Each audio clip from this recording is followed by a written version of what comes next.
It all started with neighbors, housed and unhoused, gathering around a bucket fire, sharing stories, sharing life, sharing warmth. We are a group of people who envision communities that are safe, supportive, and full of opportunity. Welcome to the Bucket Fire Podcast by Cultivate Initiatives.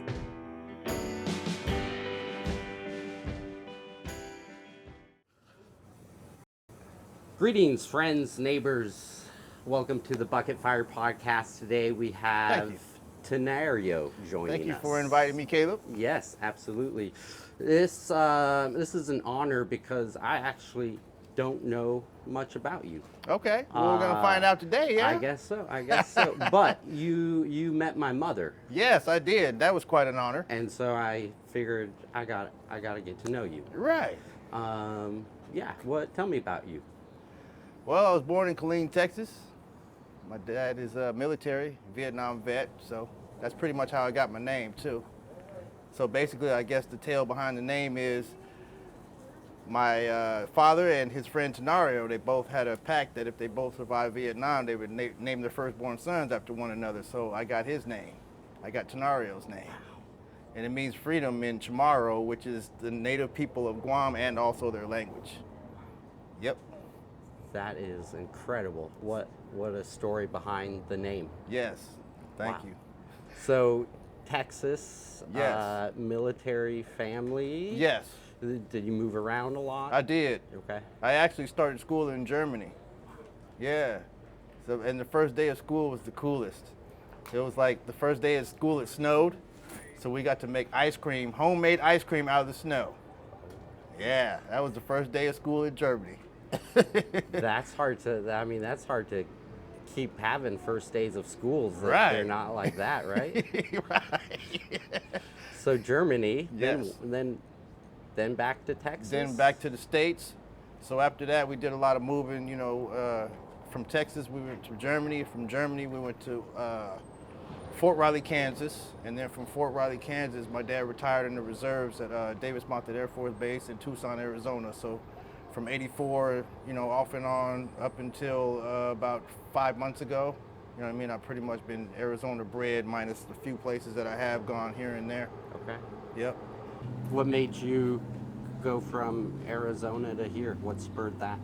So, before Arizona, I lived up in Washington State for a while, and I wanted to renew my tabs in my driver's license, so I had to go back to Washington State. And then I ended up going to Washington State, and then I didn't really like the vibe of where it was. It wasn't the same as where I was at before. Were you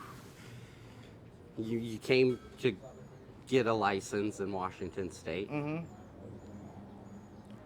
You got your license. Mm-hmm. I renewed my license, renewed my tabs, and then after that, I was planning on staying, and then something just didn't feel right in my spirit, just told me to get up and leave, so I left.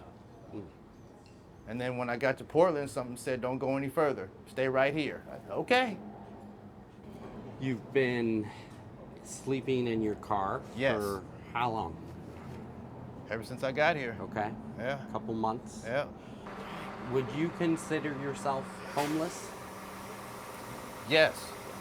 Yes. Do you feel like people treat you differently?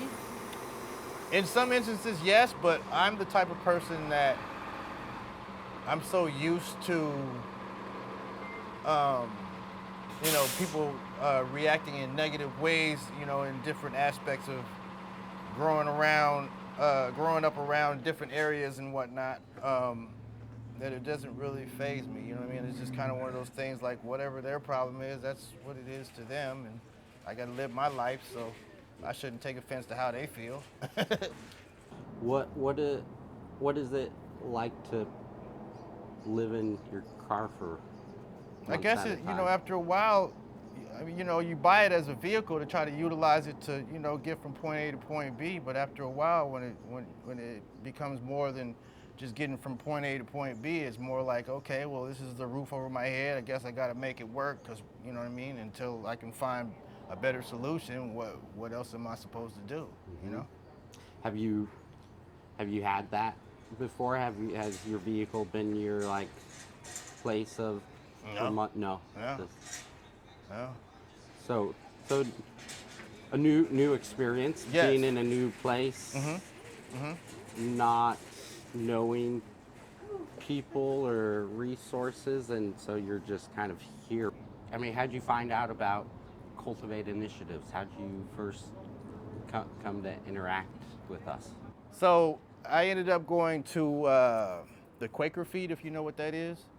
It's off of Stark and 45th, and they had like the little green books, you know, with all the resources in it that go on around in different counties. So I ended up finding y'all through that, and then I just showed up one day and I was like, oh, ooh, shower and laundry, and I had to do that. So that's what I did. How long had it been since you had a shower? I'd probably say at least 3 days. So you were ready. Yeah. Oh yeah, I was ready. Was that what you were looking for? I mean, you were opened up Street Roots. I wanted book to and figure you were- out what kind of why, you know, sometimes when our inner spirit talks to us, we don't know exactly why and where, you know, we're gonna end up and who we're gonna be involved with and whatnot. So I just kind of was curious to see maybe if that book had some kind of lead to where I was going. So I figured, well, this is a book of resources. I might as well see what's available and, you know what I mean, what I can utilize here. So that's what I did, and it led me here. You just started the intern program. Yes, This is what day? this is day number 3. Day number 3. Yes. How's that been? It's been awesome. I've been, you know, steadily staying busy. You know, I feel good because as long as I'm moving and I feel motivated, you know what I mean, that I allow other things around me to inspire me, you know what I mean, which gives me the more positive, it gives me more positive energy than I've had before, you know. And you know, every morning my goal is to wake up and be a better person than I was the time before.